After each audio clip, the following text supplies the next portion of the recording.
Hi friends, இன்றைக்கி சுட சுட குடல் வறுவல் எப்படி செய்கிறதுன்னு பார்க்கலாம் வாங்க. ஏற்கனவே நம்ம குடல் குழம்பு காலையில் செஞ்சோம். அதை இப்போ நம்ம சாப்பாட்டுக்கு வறுக்க போகிறோம்.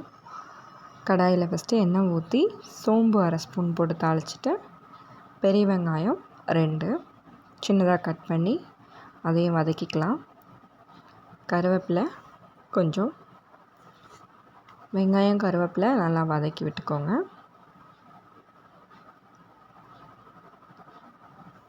இது கூட நம்ம குழம்பு காலையில் வச்ச குடல் குழம்புல இருக்கிற குடல் மட்டும் தனியாக எடுத்து இந்த வெங்காயத்தோடு சேர்த்திக்கலாம்.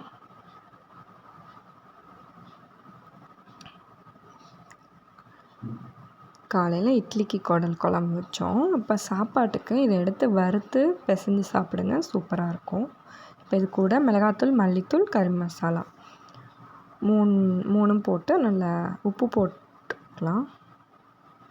1 ஸ்பூன் உப்பு. இதை நல்லா பிரட்டி விட்டுக்கலாம். இது பிரட்டல் மாதிரி செய்ய போகிறோம்.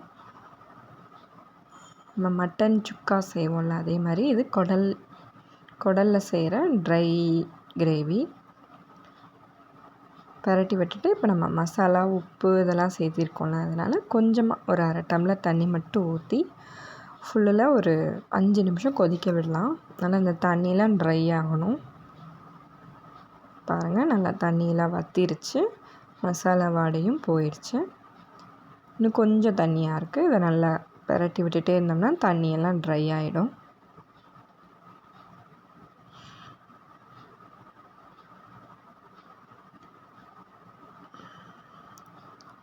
இது கூட கொஞ்சமாக மிளகுத்தூள் 1/2 ஸ்பூன் சேர்த்துக்கலாம்.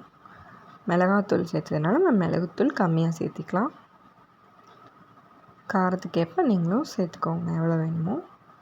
நல்லா இதை பிரட்டிகிட்டே விட்டோம்னா அந்த தண்ணியெல்லாம் ட்ரை ஆகி நம்மளுக்கு ட்ரையான குடல் சுக்கா ரெடி ஆகிடும். கண்டிப்பாக நீங்கள் ட்ரை பண்ணி பாருங்கள். மத்தியான சாப்பாட்டுக்கு ரொம்ப அருமையாக இருக்கும். ரசமும் இந்த குடல் வறுவலும் இருந்தால் நல்லாயிருக்கும். வீடியோ பிடிச்சினா லைக் பண்ணுங்கள், ஷேர் பண்ணுங்கள், சப்ஸ்கிரைப் பண்ணுங்கள். பாய்.